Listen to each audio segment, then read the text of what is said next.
All right. Let's wait for.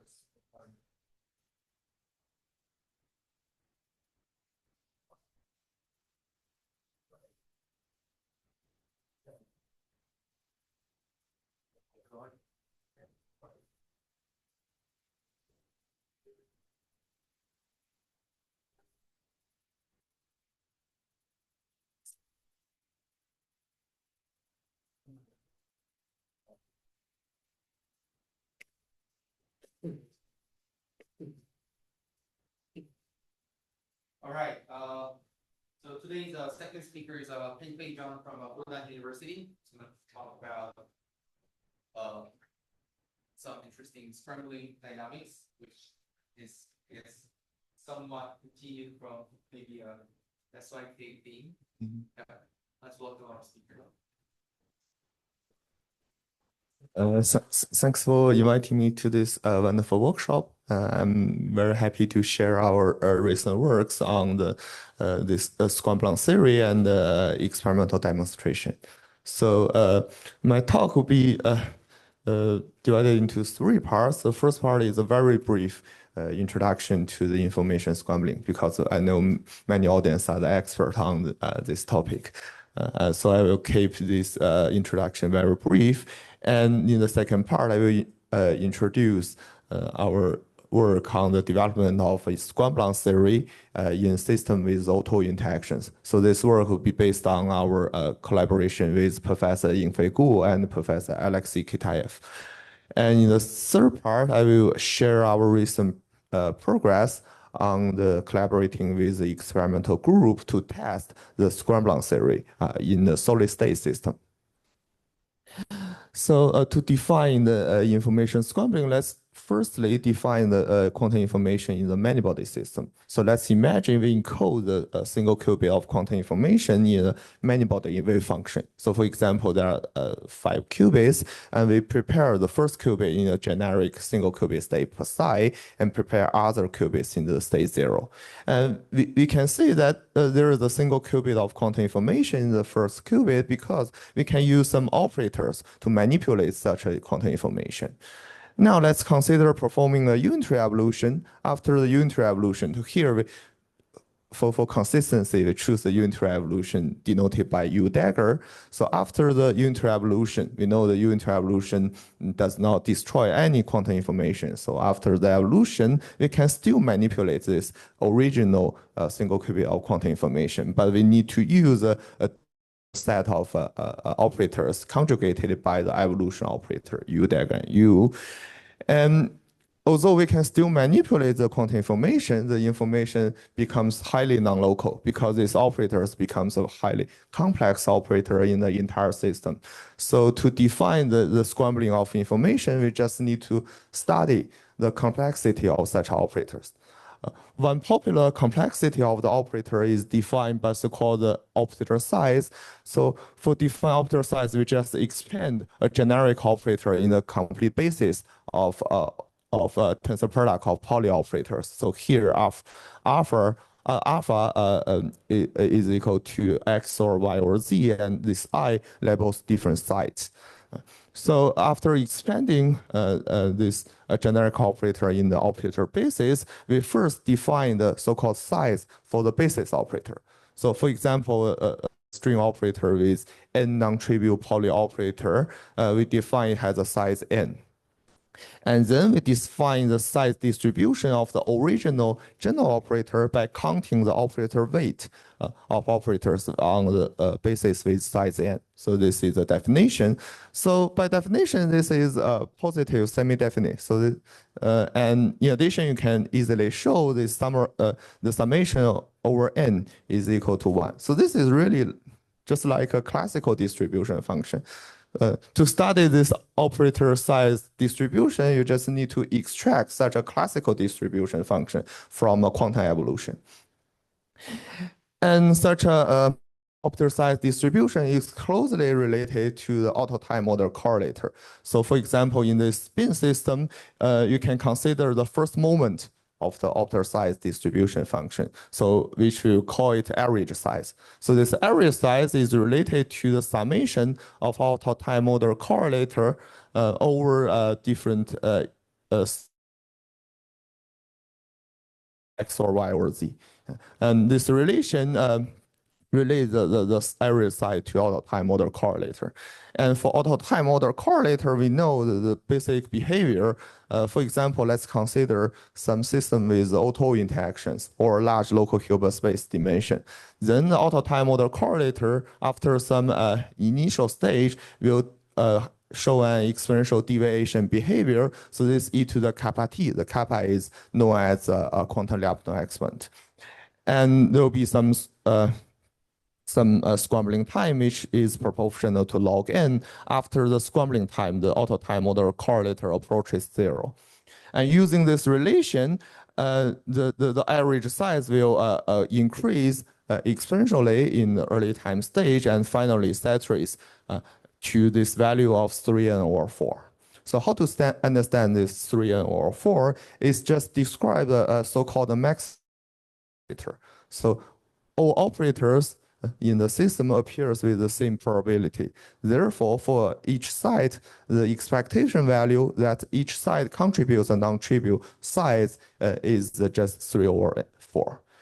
Because each side can have 4 different operators, identity, X or Y or Z. And we can also consider higher moments. So they are related to more complex time order correlators. Problem of information scrambling is also closely related to some gravity calculation. So for example, let's consider some boundary system has a holographic duality. Then the calculation of the auto-time order correlator corresponds such a process in gravity. So initially, let's apply this W operator at some late time. Then we backwardly involve the box state to the past, and this particle falling into the box. And then this particle will have some back reaction to the geometry. Therefore, it creates something called a shock wave. You just imagine there is a change of the metric around the trajectory of the particle. And then we measure the auto-time model correlator corresponds to the measurement of two-point correlation between the two sides of the system. And basically, this two-point correlator is proportional to the exponential minus geodesic distance. So therefore, this auto-time model correlator is like the perturbation and the measurement process. We'll do the perturbation by the W operator and then do the measurement using the two additional V operator. So we will find something very similar in a few slides.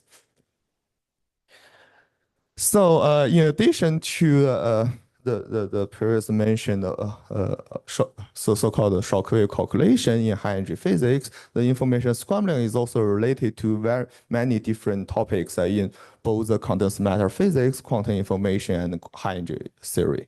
So I will not get into details, but I hope to convince you this is a very interesting topic to study. Of the development of scrambling theory.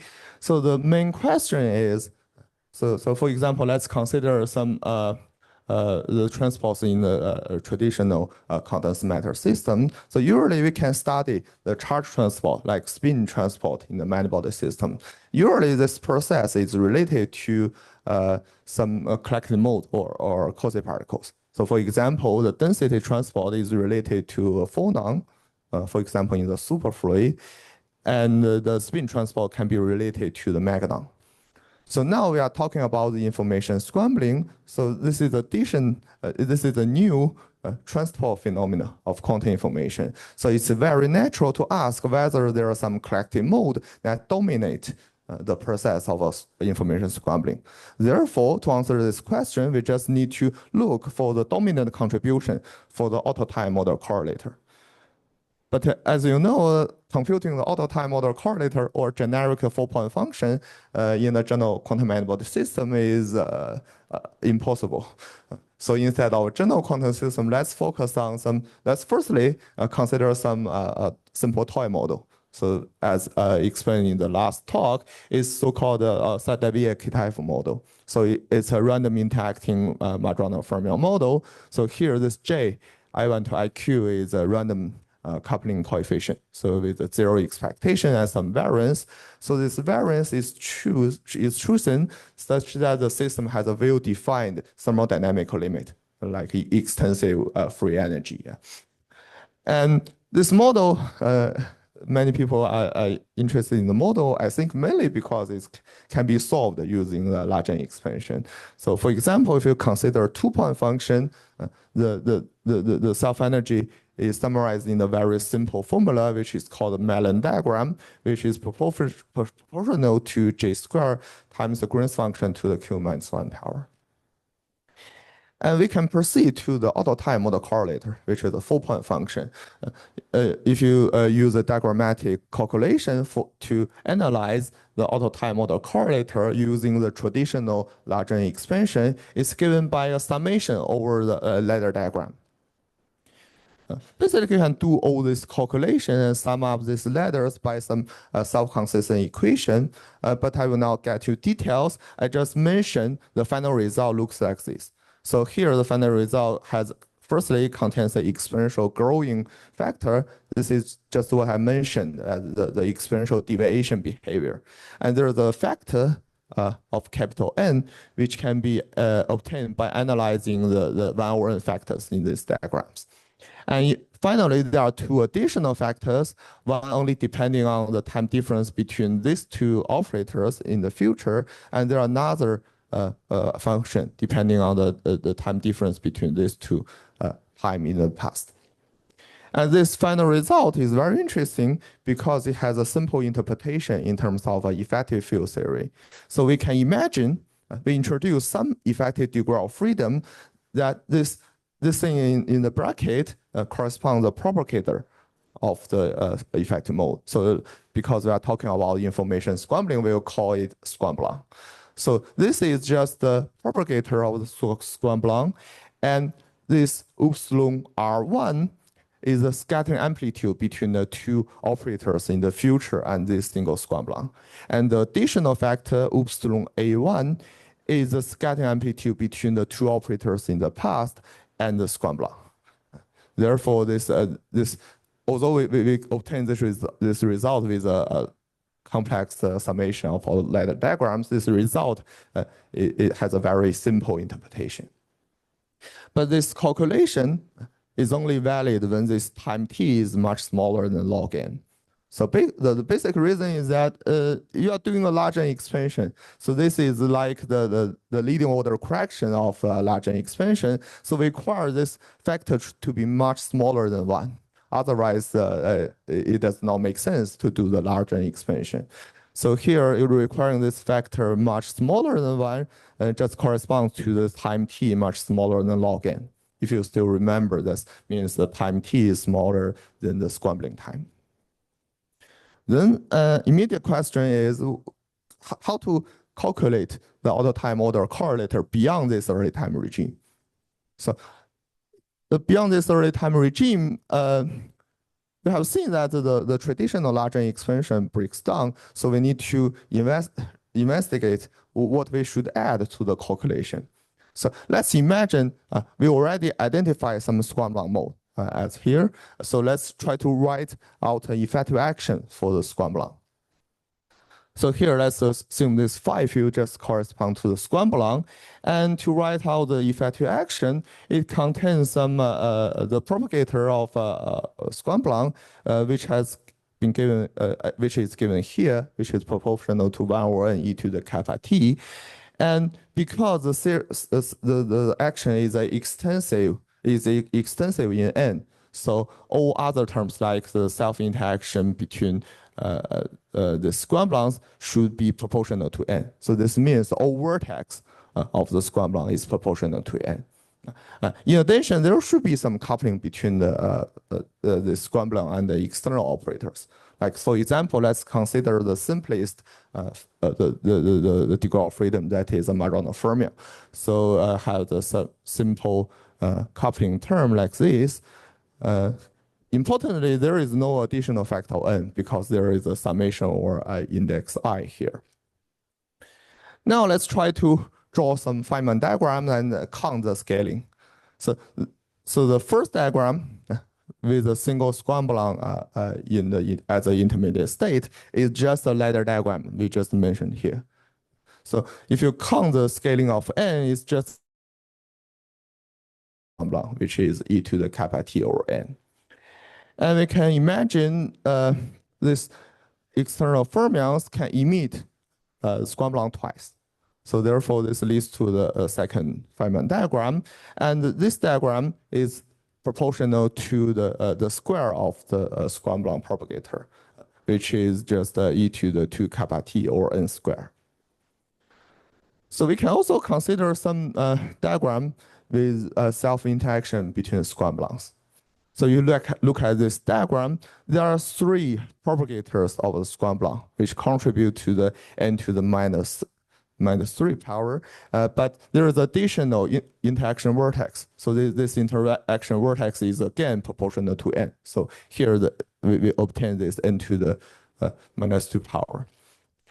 In addition, there is an exponential growing factor. To obtain the correct exponential growing factor, you just need to ask what is the total evolution time for the scramblon.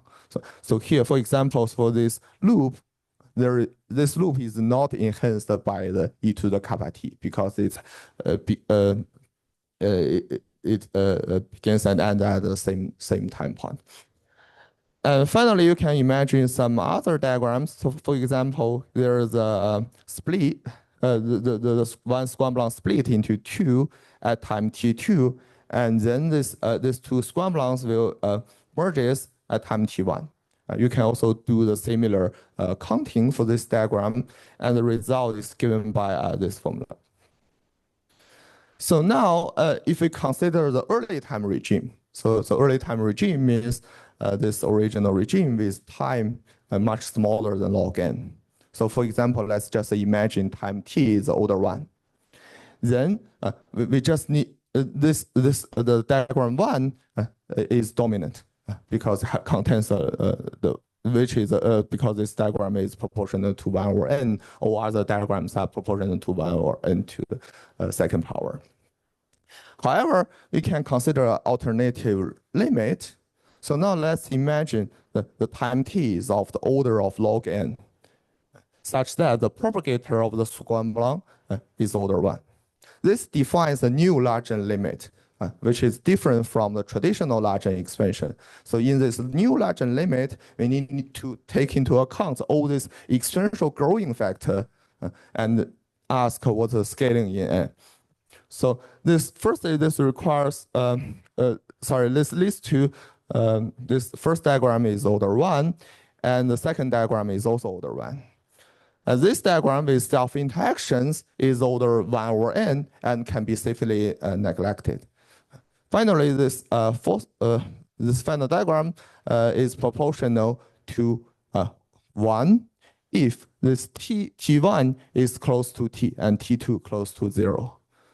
Therefore, there is a requirement that all scramblons should be emitted close to time 0 and absorbed close to time equals to t.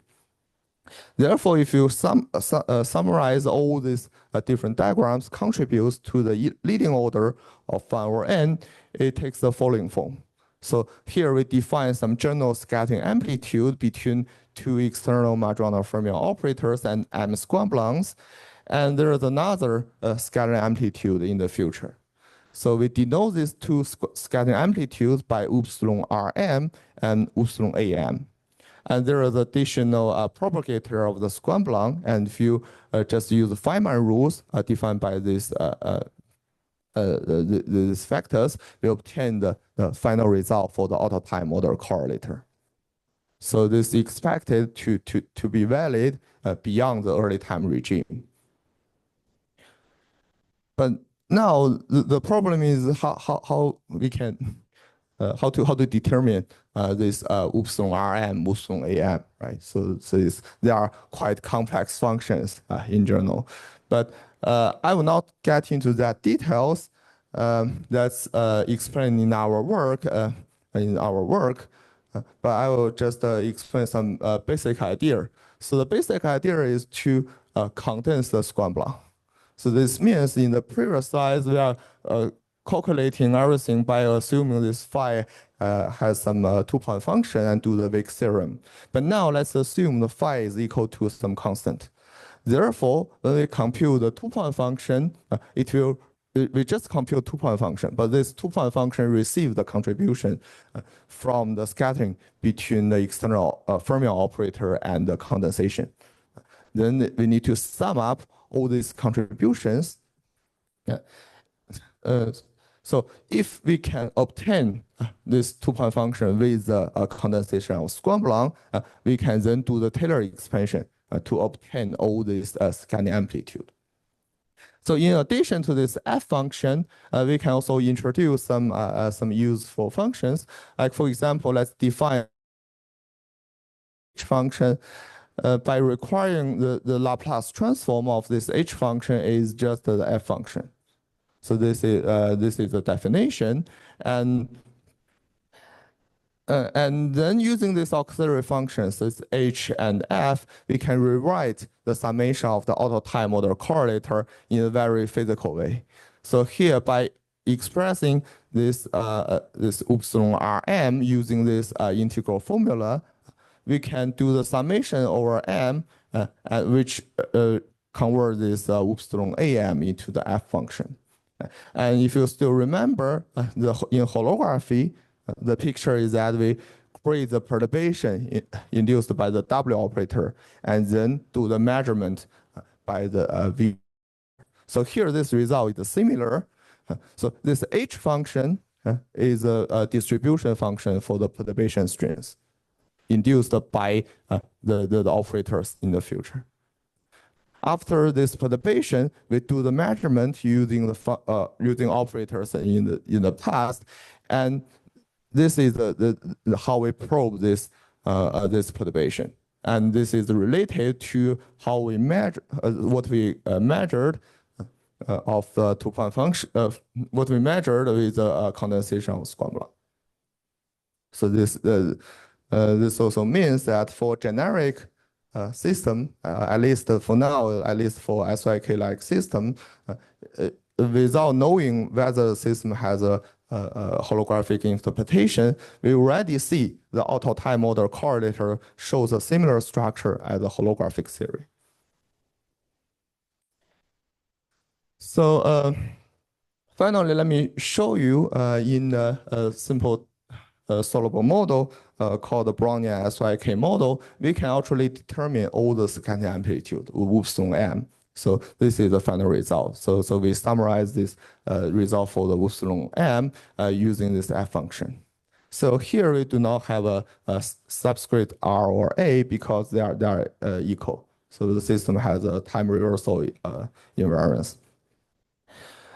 And using this result for epsilon m, we can actually compute the auto-time model correlator, so which is just a hypergeometric function, and if you plot it, it correctly captures the full regime, including this early time regime with the exponential deviation, and long time that auto-time model correlator decays to 0.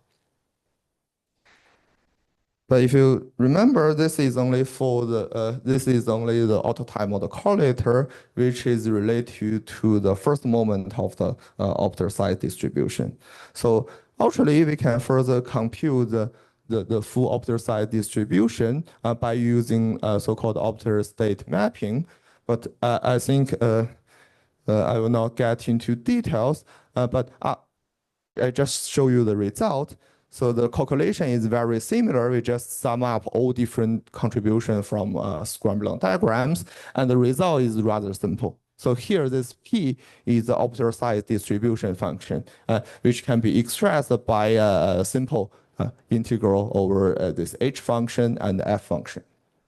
So firstly, let's look at the special limit in the early time regime. So in the early time regime, this lambda, which is e to the kappa t over n, is much smaller than 1. So then we just do the Taylor expansion in terms of lambda. And then this delta function tells you this s, the optical size s, is just proportional to this variable y. the strength of the perturbation.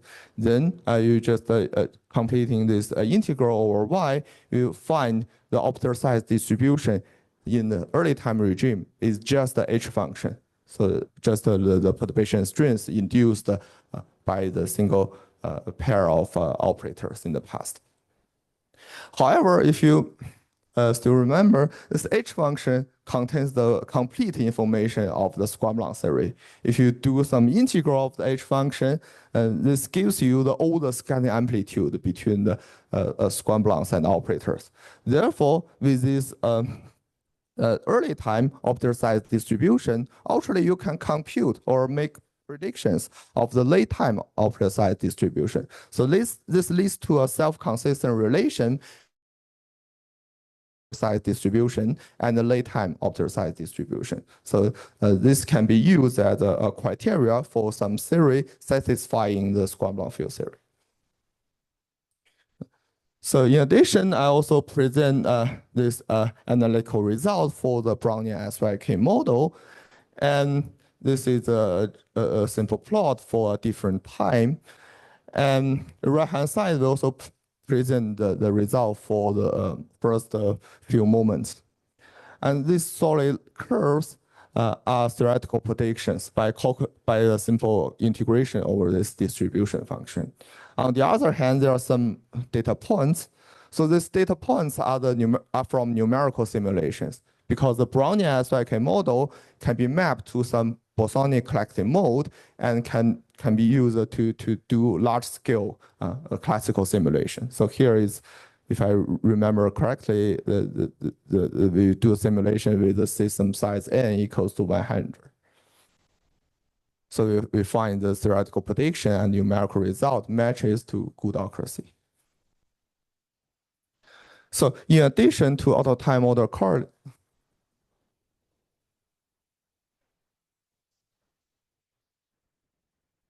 oh, you mean here, right?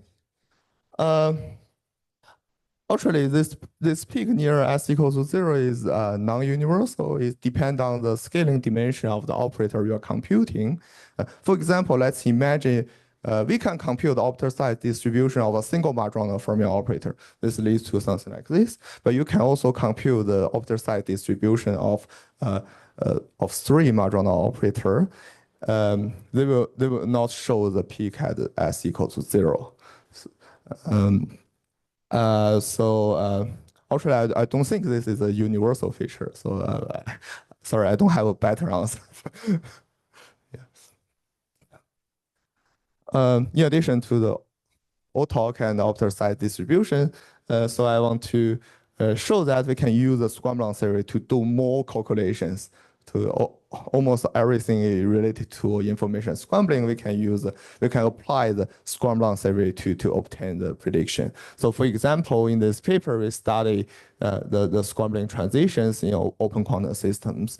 And another paper, we study the entropy growth after the perturbation induced by an external impulse. And we also study a recent progress on this. We also study the fidelity of many-body or wormhole quantum teleportation.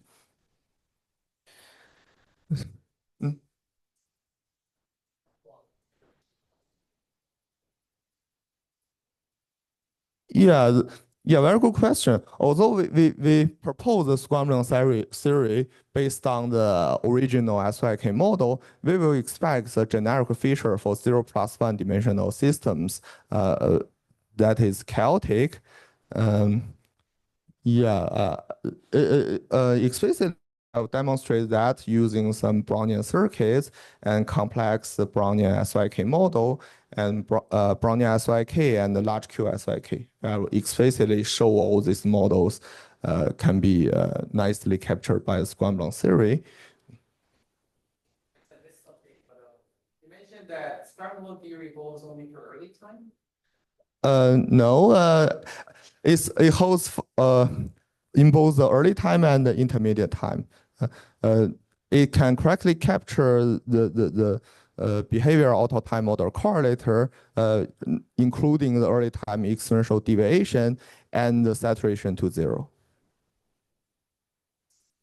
but not very late time. I know because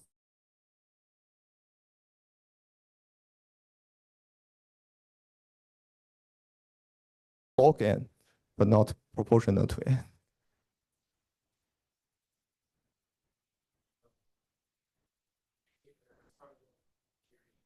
Yeah, yes. Yes, this is the formula. If you plot it, it gives a curve with a saturation. Oh yeah, we have a very similar formula for large QSYK. It's just almost the same. Okay. Thanks for the question. So after this long review of the Scrum theory, let's get to our second part, which is, for me, is the main focus of this talk. So that is that is an experimental demonstration of our Scrum theory in a solid state system. So this is related to Zhicheng's question. So originally we proposed the Scrum theory based on some large N structure in the SYK model, but in realistic,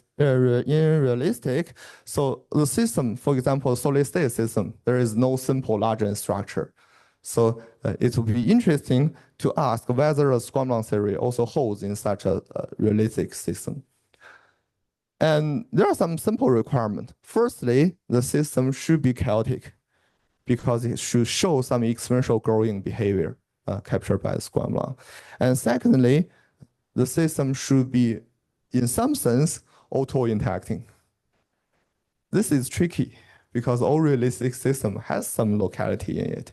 So it cannot be really auto-interacting, but let's assume that the interaction range, if it's long enough, is very close to the auto-interacting system. So in our experiment, in collaboration with experimental group from USTC, we are considering using a solid state NMR system. So this is the sample of a solid state NMR system. And each small pieces correspond to a lattice with 10 to the 12 molecules. So here, organized into a lattice structure showing like this. And each dot here corresponds to the molecule with 16 hydrogen atoms. So each hydrogen atom has a spin 1/2. So this model is a long-range interacting spin model. So because the interaction is from the dipole-dipole interaction from the nuclear spin. So in addition to this dipole-dipole interaction of nuclear spins, we also add a large magnetic field in the z direction. So here, this is a macroscopic Hamiltonian of the system. So now there are some simplification from the experimental setup. So firstly, our system is at high temperature. So this is a high room temperature AMR system. So at high temperature, all these molecules are rotating very rapidly. Therefore, we do not need to distinguish different hydrogen atoms within the single molecule. So instead of labeling each atom, we can just label a different molecule. In addition, we are assuming this external magnetic field B naught is much larger than the dipole-dipole interaction. Therefore, we can go into the rotating frame or like doing the rotating wave approximation. And this leads to a simple effective Hamiltonian, which conserves the spin along the z direction. So secondly, in addition to this original Hamiltonian, we can actually do some Floquet engineering. So in each small period of the evolution, it contains multiple pulses. The effect of this pulse is to change the quantization axis of the evolution Hamiltonian. Therefore, if you perform the average over all the free evolutions with different quantization axes, this leads to a general Hamiltonian with an anisotropy parameter Cx, Cy, and Cz. And there's a requirement that the summation over Cx and Cy and Cz is 0. So this is because the original macroscopic Hamiltonian has this property. So before look at the 4-point function, let's firstly consider a 2-point function. So for 2-point function, we first initialize the system in the thermal density matrix. So here this is epsilon because the system is at high temperature. Then this O alpha is S J alpha sum over J. So it's just a total spin operator along the alpha direction. Alpha can be X or Y or Z. Then in the experiment, we after preparing the system, we involve the system using the Floquet engineered Hamiltonian for time t, and then measure the total magnetization along the alpha direction. Here we choose to measure in as an initial state. Therefore, after using this initial Hamiltonian, we can show that our experimental result is just proportional to the 2-point function of the system. And this is the experimental data. It shows a very interesting feature that if you consider some Cy, also, sorry, I forgot to mention, so we fix Cz equals to 0.2 in our experiment and change Cx. So if we consider some Cx that is smaller than minus 0.2, we find the 2-point function just decays monotonically. On the other hand, if Cx is larger than minus 0.2, it decays with some oscillations. So here we can see that there is an oscillating to monotonic decaying transition. So to understand this transition, this is one hand, and also we want to test whether a system can be approximated as an auto-interacting system. Let's try to use some auto-coupling model to do some theoretical analysis. So here, in the macroscopic model, this or Floquet engineered model, this J coefficient is 1 over R to the third power. So it's from dipole-dipole interaction. However, so here for theoretical treatment, we approximate it as some random Gaussian variable. So this variance is obtained by comparing the distribution to the real distribution of the lattice. And after this approximation, you get a auto-interacting random spin model. However, this model is still hard to solve, so we need to add additional assumption. We will use all different types of assumptions. For example, we can use a large M approximation. So this large M approximation is in the same spirit of the original seminal work by Starjai and Ye, so generalizing SU2 spin to a SUM spin. And basically, after this approximation, we are using some SYK model to do the calculation. And then using this calculation, we can show that this oscillation frequency is determined by the simple combination of anisotropic parameters. And so here, this red curve is a fitting of the experimental result with respect to this theoretical prediction with a free overall coefficient. So you see this the theoretical prediction and the experimental result match to good accuracy. Because shouldn't JIJ be positive? Oh yeah, very good question. Sorry, I didn't mention here. So here it can be positive or negative because it's a dipole-dipole interaction. Dipole-dipole interaction, depending on different orientations, it can be negative or positive. So the question about JIJ is a random variable or is a random variable? In the original system, in the lattice system, for a given sample, I mean here, for example, in our sample, there are different small pieces of this lattice structure. So in a single piece, actually it's not. It's determined by the lattice structure, right? So it's not a random. In the original model, it's not a random coupling. It's determined by the lattice structure. However, firstly, because we have many pieces in the sample, there will be a distribution function for the orientation of the magnetic field with respect to the lattice. So here, this orientation is random. And however, this not not directly lead to this Gaussian variable assumption. So here, this Gaussian variable is just a theoretical assumption, and we want to test whether it works in this case. So it also allows us to do some theoretical treatment of the model. Just because you mentioned about this is similar to, like the same or similar to the and the such that. Oh, sorry. Sorry. Yeah, sorry. Sorry.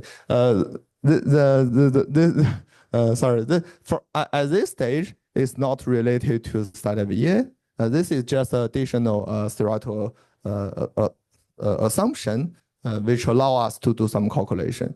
What I mentioned is that after this approximation to Gaussian variables, if you further do a large M expansion, so this large M step is related to the study of year model. Yeah.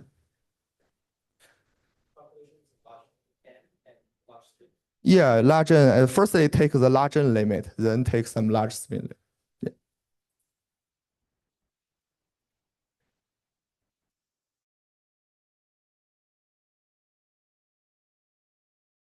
This, this like this structure. So. Oh no, it's 10 to the 12th spin. Yeah, this is a solid state material. It's really a solid state, many spins in a single small piece. Yeah. It's a thermodynamical system. Yeah.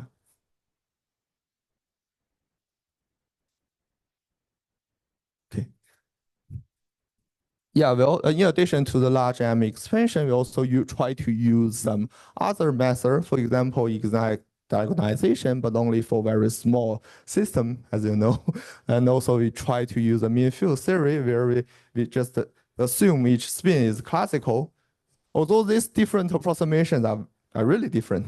So made different assumptions on the different approximations. The result are quite close. So this indicates that our proposed theoretical formula from large M expansion is kind of universal. It captures all different the systems under different approximations. Oh, it's smaller. It's like 8 spins. Yeah, very small system, but it looks similar. Yeah, so like super universal. Yeah.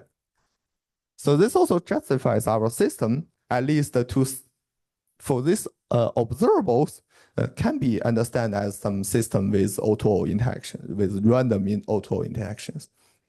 Therefore, let's go to the auto time model correlator, which is the main focus of this talk. So for the auto time model correlator, what we want to measure is such a 4-point function. So for example, here we choose W operator to be O gamma and V operator to the E to the I phi O alpha. So this is a simple auto time model correlator. And then our experimental friend just do the experiment by including both the forward evolution and backward evolution. So very similar to the 2-point function measurement, but now it should contain the backward evolution.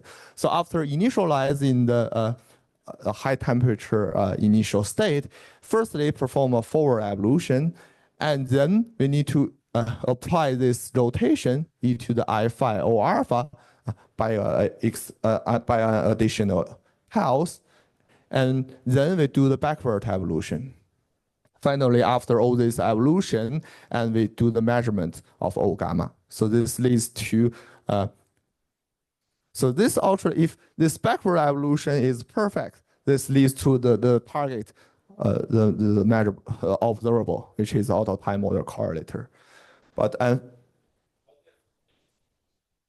oh yeah, good question. So because this the Hamiltonian we consider is by the Floquet engineering. Using the Floquet engineering, basically we can design arbitrary Hamiltonian under this constraint. We just change the sequence of the pulse.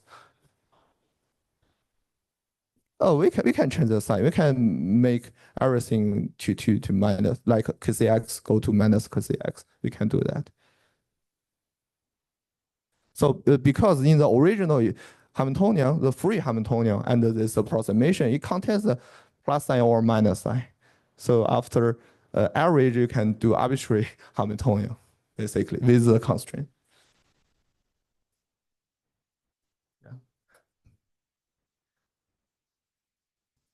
So if the reverse if the reversal dynamics is perfect, we should obtain this target auto-time model correlator.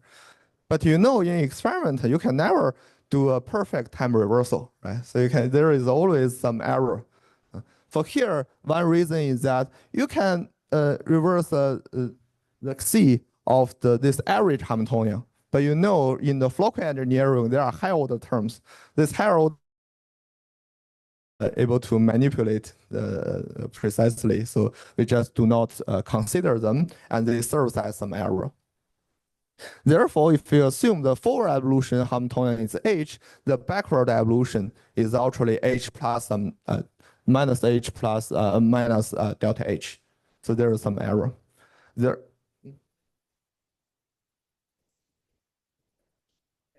Oh, yeah, good question. The reason is that we are considering this specific initial state. It's just a weakly polarized state, and the identity part never contribute to the correlator. It's trivial. And then we only get contribution from O alpha. And it's very similar to this calculation. For example, so here, 2-point function, we just measure a single O alpha at time t, but it's under this original density matrix. But if you write the original density matrix in terms of identity plus epsilon O alpha, this identity part does not contribute, it's 0. So therefore we get O alpha is 2-point function. So similarly for this 4-point function, so one of O gamma is from the initial state, and the other O gamma is from the final measurement. Well, I think there's the same question about epsilon. Now the epsilon is small and the real. Yeah, it's small and real. But the complex case, I worry about the event placement. So it's a density matrix, so it should be Hermitian. So ask about the epsilon is the real case, okay, but the imaginary part or the complex. You mean epsilon? Right. But this is a Hermitian. So O is a Hermitian operator. So yeah. Yeah, should have a constraint. Epsilon should be positive. So after you go back to the next slide, you are the here is the backward evolution. What happens on still you have to maintain on epsilon is real. Well, that's just for this episode, just for initial state. So after evolution, so like for example, after the rotation, that part of the density matrix is proportional to epsilon times this combination. Yeah. You have the strong constraint on this kind, or epsilon is to be real. Yeah. It should be real. I'm a little bit worried about making sure you won't approximate, converting the time cost. I heard experimentalists saying, that is effective Hamiltonian, but there are other degrees of freedom in there. It is not only the effective specs, but you have a higher order. Mm-hmm. But it is hard to reverse those higher order specs. Yeah. Delta H might be actually large. Is there a way to yeah, this can be. Oh, so maybe this will be explained in a few slides. In our experimental collaboration, we are not trying to neglect delta H. We will keep delta H and do the analysis with delta H. So our result will show that the delta H is ultra small. Benchmark?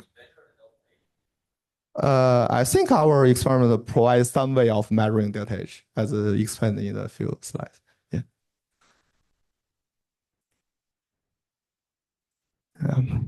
Also maybe related to your question, there can be some decoherence, for example, and this can also be put into the delta H, but in that case you can imagine delta H is also some sense random, but that's okay.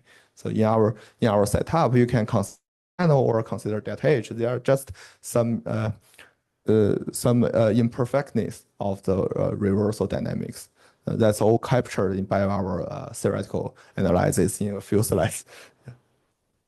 So experimentally, what is really measured is such a correlator. So it contains additional evolution operator from delta H. So here, this V operator is just the evolution operator in the interaction picture, which is from delta H. So now let's look at this this correlator.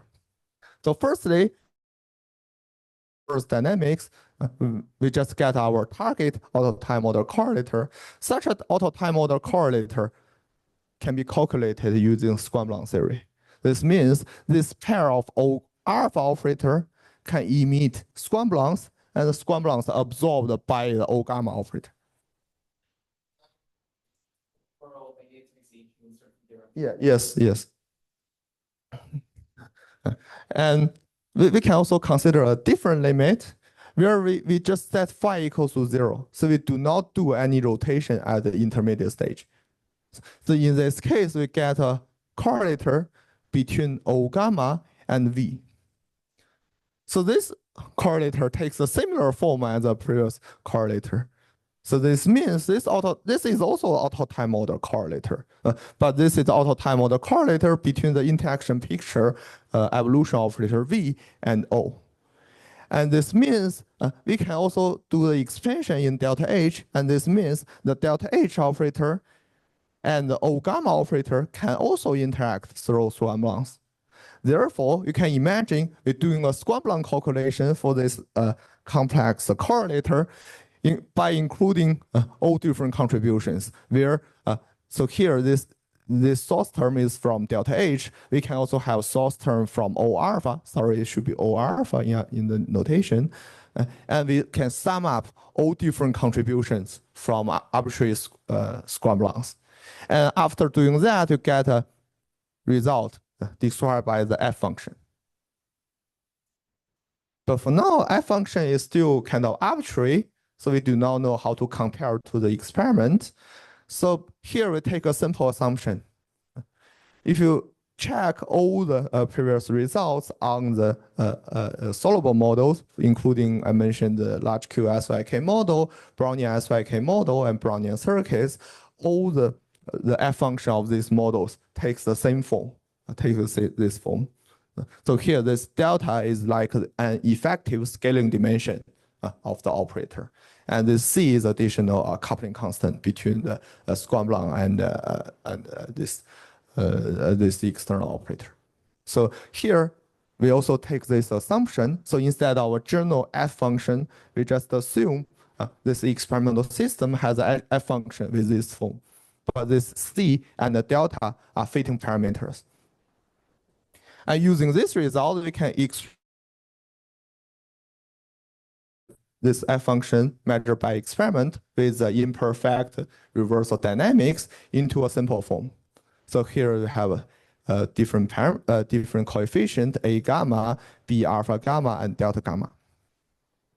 And we can also write all these coefficients in terms of scanning amplitude or propagator of the Squam-Blanc theory. Importantly, this Squam-Blanc theory actually puts some constraints on these coefficients. So they are not free parameters. There are some intrinsic constraints from the Squam-Blanc theory. So testing the Squam-Blanc theory in such a system contains two steps. The first step is to verify such a functional form works for the experimental data. Secondly, we need to test all these coefficients extracted from the experimental data satisfy the self-consistent relation predicted by the Squam-Blanc theory. So let's firstly consider the step one. So for the step one, we consider different Hamiltonians. So there are two different Hamiltonians I present here. In our paper, we have more different Hamiltonians. And here we choose the fxx or fxc for different correlators. So here this x, the first x means we do the rotation at the intermediate stage along the x direction, and the second x means we prepare the initial state in the x direction. And this is the experimental result for each Hamiltonian and each index or each direction. We will we consider 3 different phi, and we feed all these the data points in the same plot using such a functional form. And this firstly, this determines A, B, and the delta and the kappa. So at this stage, results with different directions, or if I call this alpha gamma, so the result is different gamma. When doing the fitting, they are independent. And you see the fitted curve looks good. Right? when I first see this, some people created by our theory. It is too good to be true, but actually this is the experimental data, so it looks good. And this experiment for some, not like this sample, but some more structured, like system, main system. What curve would you get? I'm wondering whether this would be a generic feature of the I don't think so, because it contains an exponential factor. So this exponential factor is like correspond to exponential growth of observer size. However, for example, for a system with locality or nearest neighborhood, we know the observer size will increase linearly, or because in some power law. So I think this exponential growing factor is a strong evidence for the system described by the Squamblon theory. is just like fit. You mean which one? Oh, you this curve, right? This okay. So here we did two things. Firstly, we can do an theoretical analysis using macroscopic parameters, and this determines value of J is like 1,360 Hertz. And secondly, we can do some experiment using very early time 2-point function.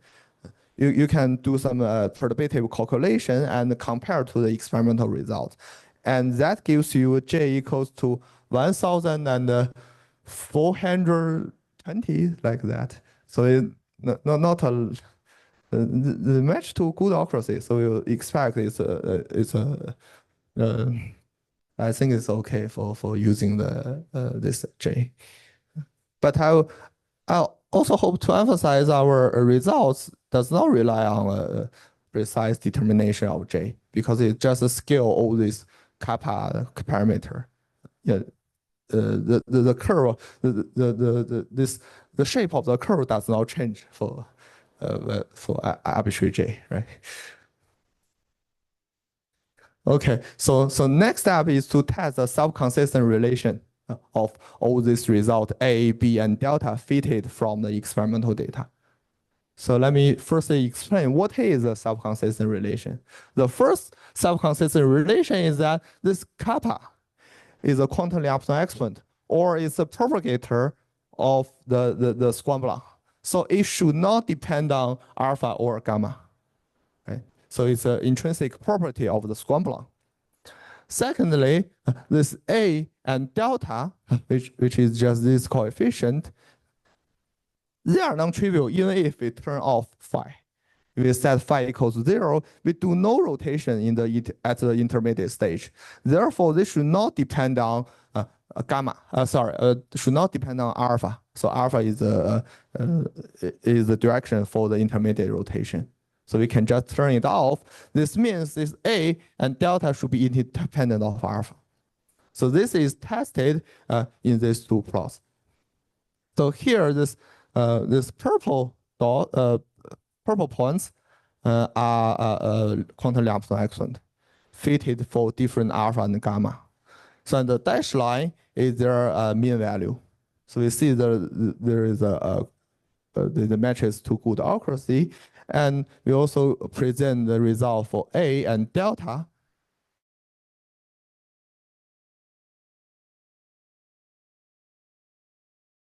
Should be the same if the Scrum-Blanc theory is valid. We find all the results matches with the experiment with a theoretical prediction to accuracy about 10%. So in addition, there is another highly non-trivial relation from this coefficient B. So for this coefficient B, we need to multiply this B by the delta, and then this new function M should be symmetric and rank 1. So why it's symmetric? Firstly, it's symmetric because this M function describes the process that a pair of O gamma operator emit a Scrum-Blanc, and this Scrum-Blanc is absorbed by a pair of O alpha operator. So such a process is symmetric for interchanging the alpha and gamma. So this M function is symmetric. So in addition, the interaction is only mediated by the single Scrum-Blanc. This means such a process should have rank 1. Therefore, we need to test this M function, M matrix is symmetric in alpha gamma and rank 1. So to do that, we first decompose this M into the symmetric part and the anti-symmetric part, and then compute the absolute value of both the symmetric part and the anti-symmetric part. So this is the result. So first 3 points correspond to the absolute value of the eigenvalue of symmetric part, and last 3 points correspond to the eigenvalue, absolute value of the eigenvalue of the anti-symmetric part. So the eigenvalue of anti-symmetric part is already very small. This means to good accuracy, we can approximate the original M matrix as a symmetric matrix. In addition, there's a single large eigenvalue for the symmetric part. This means approximately this matrix is rank 1. So this completes the test of our experiment. So, second figure is for different Hamiltonians. Sorry, all these two of them are for different Hamiltonians. One is for this Hamiltonian, another for the other Hamiltonian. So in the paper, actually we tested 3 different Hamiltonians. Here I just present 2 of them.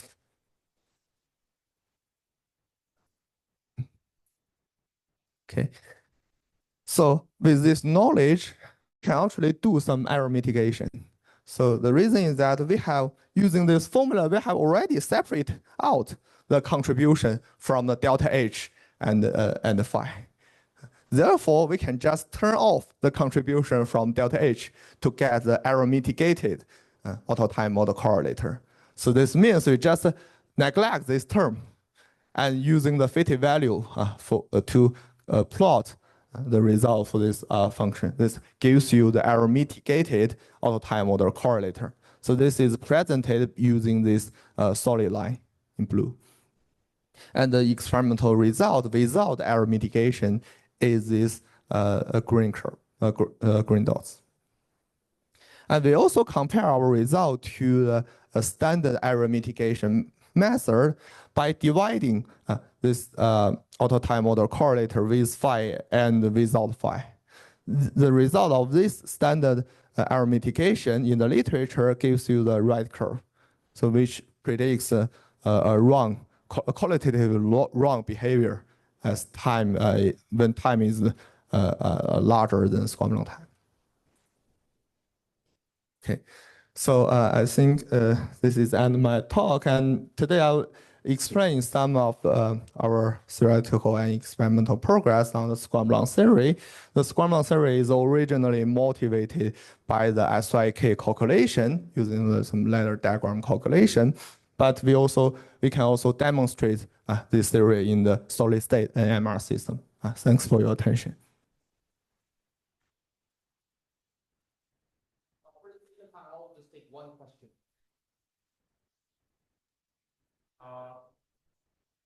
Okay, so all this calculation for the experimental part, like if can you just do this just for classical spin glass theory and get the same result, or? Oh, to be honest, I don't know on the calculation, but I don't expect to obtain this external growing factor in spin glass, but I'm not sure. I haven't done. Very high temperature, so. Yeah, that's a very high temperature. Yeah. So compared to the J, you said like 1,000 hertz or something. Yeah, like beta J is safely neglected, so it's much smaller than.